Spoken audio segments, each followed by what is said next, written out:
Hello and welcome. This is Something's Killing the Children number 19. And I don't know if I actually like this cover. Like, this is like some fine art, psychological stuff, and it ain't clicking with me, man. It ain't clicking with me at all. Now, I think I kind of understand, like, where it's coming from. Like, Erica Slaughter is, like, wrestling with her monster. Really. That's the only way to put it. She's, like, literally wrestling with her monster. And that means she's going like through psychology and memory, and I think that's kind of what this represents, is like her parents and stuff and the past and all that. And yeah, whatever.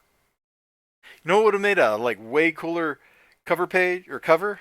How about just like that right there? Let's just get right to it. Like, what's in this book? Oh, that. Man, there's so much glare on these pages. They're glossy, and there's so much like black ink spread across these pages that like every light source I have is just like glaring it up. But trust me, it's pretty cool looking. Like, here she is in the middle of reliving her battle. You know, we caught a little glimpse of that in previous issues where she was like in the kitchen, and then the woman from the Order of St. George like rolled in and murdered the heck out of the monster. You know, like we got a little glimpse of that. Well, this issue, we're getting a whole lot more of that. Before I show you like too much of that, I did want to kind of just like these dudes in the Order of St. George, man, they're just like they just haze each other like crazy. Like, here's just two random like people from like the other family, and they're just over here like cutting this dude's face up while he's like trying to sleep. It's like, what is wrong with you all? I don't know. That just seems weird to me. But hey, it's a sort of evil organization, so I guess that's just how they roll. And so I've made a lot of criticisms about the art style whenever we're not doing like something horrible, something scary. Uh, this whole issue, after we get past that like initial hazing, and we're all just like inside of her mind, it works really, really well. The sketchy style is good for when the monsters are around, and it's good for all this psychological manipulation-y stuff. Like, here she is, she's locked like in the death struggle with the monster. You know, it's making her relive those memories, but in a bad way, where the monster is going to come out and win, and she has to overcome that. She has to overcome her fear. She has to overcome like her issues trusting other people. She has to overcome like all that kind of stuff. It's a big psychological wrestling match. She's going through it. She's fighting it. She's struggling. It's a big scary monster. I mean, look at it over here. Like, it's just this sketchy mess of eyes.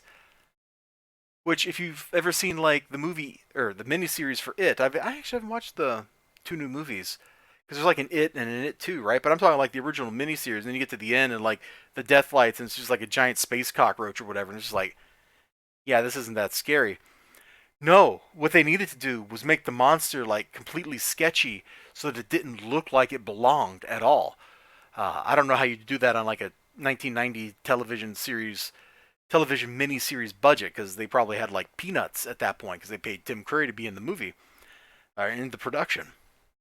But I digress. Like, this is like what I imagine like that monster should look like. Just like, what am I even looking at? I can't tell by looking at it what it is. There's glowing eyes. They're horrible. There's maybe tentacles. Maybe that's a mouth. I'm not sure. It's awesome. Her expressions. Look at the freaking like fisheye distortion here. Like, that is super cool. Like, there's just so much stuff in here. And look, here's her mother talking to her, telling her to run, get help, go. Here's her as like the realization is setting in. You know, she's like out of breath, and then she's starting to realize, wait a minute. It just clicked right there. You can see it on her face. I don't even have to tell you that she just realized something. Just look at the face. It's right there. And then there's her realizing it, and then there's her confidence like coming up. You don't need these text bubbles. The story tells itself just through the pictures. And since comic books are a visual medium, That's what they're supposed to do. You should be able to look at a picture in a comic book, a sequence of like 6 panels, and at least have some vague idea of like what's going on with at least one of the characters in those panels.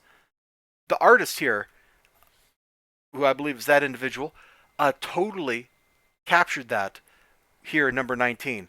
And I'm giving them a big thumbs up because this was really good. I was real leery, man. I was like, I'm not looking forward to this issue. And then when I read it, I changed my mind. I'm like, you know what? I get it. I'm down. I'm with it. Anyway, I'm going to quit selling you on this. Just go buy this. Hope to see you again next time. Till then, bye bye.